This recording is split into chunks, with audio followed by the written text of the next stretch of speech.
Have you ever heard the phrase that God won't give you more than you can handle? Sounds nice, but that's not true. That phrase is actually a misinterpretation of 1 Corinthians 10 and 13, where Paul says, God won't let you be tempted beyond what you can bear. That verse is about temptation, not about the weight of life's trials. The truth, God will absolutely give you more than you can handle. Yeah, I know, because I've lived it. I've walked through seasons where if I told you even a little bit of what I face, it'd shock you. And in those moments, I didn't say, oh, I got this.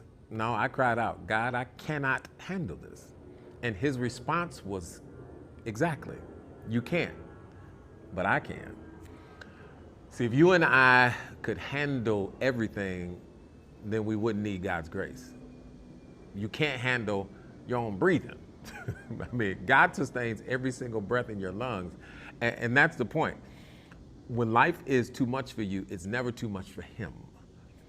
Paul heard God say it this way in 2 Corinthians 12 and 9. My grace is sufficient for you, for my power is made perfect in your weakness. James tells us that trials, yes, the stuff that we can't handle, are what grow our faith. God allows more than you can handle so that you'll stop relying on yourself and you'll start leaning on him. I mean, just look at the stories in the Bible. I mean, my goodness, have you seen them? Moses couldn't handle leading Israel out of Egypt until God split the sea. David couldn't handle Goliath until God guided the stone. Elijah couldn't handle Jezebel until God met him in his depression and gave him strength.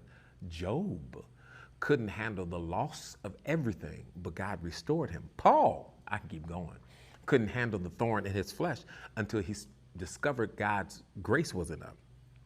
So let's be honest, you cannot handle it all. But the good news is you don't have to. God never asked you to. He's not looking for your strength.